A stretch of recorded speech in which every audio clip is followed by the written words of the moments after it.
बहुत समय पहले की बात है। एक दिन रमेश सरपंच के बगीचे में साफ सफाई का काम कर रहा होता है। पूरा दिन मेहनत करने के बाद जब वो रात को वापस आता है, आप हाथ मुंह धो लो, मैं जब तक खाना लगाती हूँ। माँ, आज आपने खाने में क्या बनाया है? आज बना है आलू गोभी। क्या माँ, जब देखो आलू गोभी। मुझे तो मुर्गा खाने का बहुत मन है, पर माँ रोज रोज आलू गोभी बना देती है। ठीक है, आज ये आलू गोभी खा लो, कल मैं मुर्गा ले आऊंगा, फिर खूब पेट भर कर खाना। काफी रात हो जाती है, सब लोग सो जाते हैं। उसके बाद एक भूत उनके घर में घुस आता है और ऐसे घूम रहा होता है जैसे किसी की तलाश में है। ये इस गांव का आखिरी घर था, पर अब इस घर में भी कोई मुर्गी नहीं है। अब मैं क्या करूं? मैंने गांव के सारे मुर्गे मुर्गी तो पहले ही चुरा लिए हैं, पर वो सब मिलाकर 100 ही हुए हैं। अब 101 की गिनती पूरी करने के लिए आखिरी मुर्गा कहाँ से लाऊं?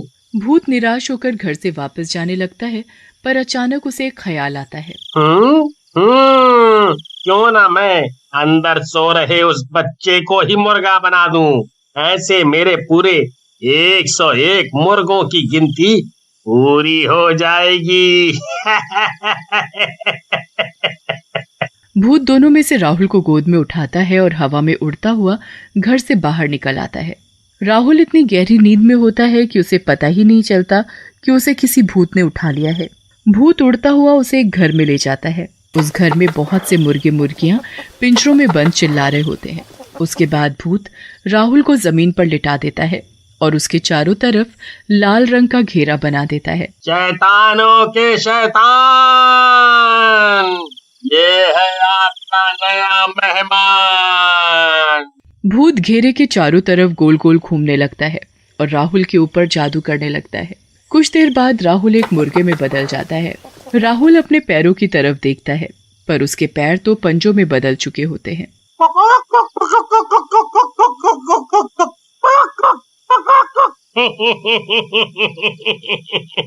आखिर हो ही गए मेरे पास पूरे 101 मुर्गे। अब मैं कल से इनको गांव वालों को खिलाऊंगा, और जिस दिन ये सारे मुर्गे खत्म हो जाएंगे उस दिन मैं इस दुनिया का सबसे शक्तिशाली भूत बन जाऊंगा। अगले दिन भूत अपनी दुकान खोलकर बैठ जाता है और गांव वालों को मुर्गे बेचने लगता है। दूसरी तरफ अगली सुबह रमेश वापस सरपंच के घर काम करने के लिए निकल रहा होता है।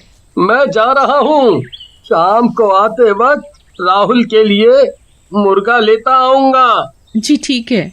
रमेश काम पर चला जाता है और कमला अपने घर के कामों में लग जाती है। किसी को अभी तक इस बात का एहसास भी नहीं होता कि राहुल घर से गायब है। राधिका भी उठकर घर के काम में अपनी माँ का हाथ बटाने लगती है। राधिका, जरा इस राहुल को जाकर उठाना तो। दिन चढ़ाया है पर ये लड़का अभी तक सो रहा है। नहीं माँ, मैं जब उठी तब वो अपने बिस्तर पर था ही नहीं। वो जरूर अपने दोस्तों के साथ खेलने गया। आप उसे कुछ कहते नहीं हो ना, इसलिए अपनी पढ़ाई लिखाई छोड़कर बस खेल कूद में ही लगा रहता है। अब मैं क्या करूं, ये सुनता भी तो नहीं। आज आने दे इसे, अच्छे से इसकी खबर लूंगी। कमला और राधिका फिर से अपने कामों में लग जाते हैं। काफी देर हो जाती है। दिन के खाने का भी वक्त हो जाता है, पर राहुल घर नहीं आता। अब कमला और राधिका को राहुल की चिंता होने लगती है। इतनी देर तक तो कभी बाहर नहीं रहता। राधिका बेटा, तू जरा जाकर तो देख कि कहाँ खेल रहा है ये लड़का। जी माँ, आप चिंता मत करो, मैं अभी उसे पकड़ कर लाती हूँ। राधिका गांव में हर जगह राहुल को ढूंढने लगती है और उसके सारे दोस्तों के घर जाकर भी उनसे राहुल के बारे में पूछती है, पर राहुल का कुछ पता नहीं चलता। वो घर आकर अपनी माँ को बताती है तो वो और ज्यादा परेशान हो जाती है। अब तो इनके आने का ही इंतजार करना पड़ेगा, वो आएंगे तभी कुछ होगा। दोनों रमेश के आने का इंतजार करने लगते हैं और रमेश इस बात से अनजान कि उसका बेटा राहुल कहाँ है, वो सरपंच के बगीचे में काम कर रहा होता है। काम खत्म करने के बाद रमेश घर आने लगता है। तभी उसे याद आता है कि उसे राहुल के लिए मुर्गा लेना है। वो मुर्गा खरीदने जा ही रहा होता है कि तभी उसे आवाज आती है, मुर्गे की मीट ले लो, मुर्गे की मीट। अरे, यहाँ कौन मीट वाला आ गया? खैर मुझे क्या, मुझे तो मीट लेने से मतलब है। रमेश मीट की दुकान पर जाता है जहां वो भूत एक आदमी के भेस में दुकान पर बैठा होता है। उसकी दुकान में खूब सारे पिंजरे होते हैं जिसमें उस भूत ने अपने सारे मुर्गों को बंद कर रखा होता है। अरे भाई, ये दुकान पहले तो यहाँ नहीं थी। हाँ भाई साहब, मैंने आज ही ये दुकान खोली है। अच्छा, ये तो अच्छी बात है। चलो, मुझे एक ताजा मुर्गा काट कर दे दो। आदमी के भेस में वो भूत सबसे पहले राहुल को ही पिंजरे से गर्दन पकड़कर बाहर निकालता है। राहुल अपने पापा को देखकर जोर जोर से चिल्लाने और फड़फड़ाने लगता है।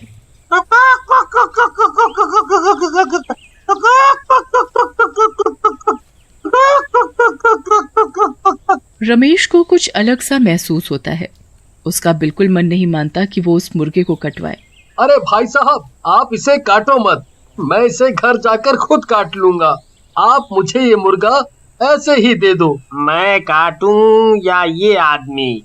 मुझे तो इन सब मुर्गों की मीट इन गांव वालों को खिलाने से मतलब है। क्या हुआ भाई साहब, मुर्गा नहीं देना क्या? जी जरूर देना है भाई साहब।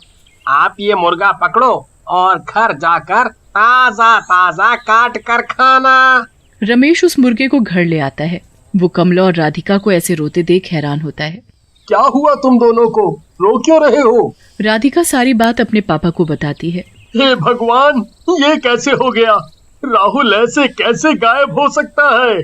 अभी कुछ दिनों से मैं हमारे गांव में मुर्गे मुर्गी चोरी होने की बातें सुन रहा था, पर आज तो हमारा बच्चा ही गायब हो गया।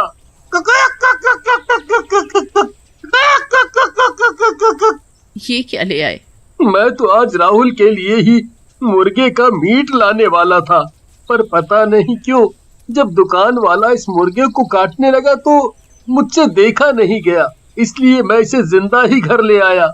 अब इसे यहीं छोड़ो और अपने राहुल को ढूंढो। रमेश और कमला सुबह होते ही वापस राहुल को ढूंढने निकल पड़ते हैं, पर पूरे गांव में राहुल का कुछ पता नहीं चलता। वो निराश होकर घर वापस आते हैं तो उनका मुर्गा उछलता हुआ खुशी से उनके पास आकर चिपकने लगता है।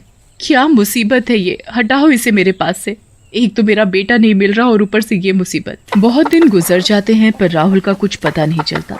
यहाँ भूत रोज दिन में अपना भेष बदलकर अपनी मुर्गे की दुकान खोलकर बैठ जाता है और जादू किए हुए मुर्गों का मीट लोगों को बेचने लगता है। काफी दिन हो जाते हैं और भूत के सारे मुर्गे खत्म हो जाते हैं, पर अभी भी उसमें वो शक्ति नहीं आती जो आनी चाहिए थी। कुछ तो गड़बड़ है। मैंने तो पूरे 101 मुर्गों की बलि देकर लोगों का उनका मीट खिलाया है, फिर मुझ में वो शक्ति क्यों नहीं आ रही? आखिर कहाँ कमी रह गई? भूत यहाँ वहाँ घूमने लगता है और उसे अचानक राहुल के बारे में याद आता है कि उसने बस उसी मुर्गे को बिना काटे बेच दिया था। कहीं वो बच्चा जिसे मैंने मुर्गा बनाया था वो अभी तक जिंदा तो नहीं? कहीं ऐसा तो नहीं कि उस आदमी ने उसे मारा ही ना हो? आज अमावस की रात है। मुझे उस मुर्गे को रात 12 बजे से पहले ढूंढना होगा, वरना वो अपने असली रूप में आ जाएगा और मेरी सारी मेहनत बर्बाद हो जाएगी। भूत उस मुर्गे को ढूंढने निकल पड़ता है, पर वो मुर्गा तो मजे से अपने ही घर में खेल रहा होता है। अब तो रमेश, कमला और राधिका सब उस मुर्गे को प्यार करने लगे थे। भूत सारे गांव में ढूंढने के बाद आखिरकार रमेश के घर पहुंच जाता है और मुर्गे को देखकर बड़ा खुश होता है। भूत घर में घुसकर मुर्गे को दबोच लेता है। वो बुरी तरह फड़फड़ाने और चिल्लाने लगता है। मुर्गे की आवाज सुनकर सब बाहर आ जाते हैं और भूत को देखकर घबरा जाते हैं। तूने इस मुर्गे को क्यों नहीं मारा? तेरी वजह से मेरी सारी मेहनत बर्बाद होने वाली थी।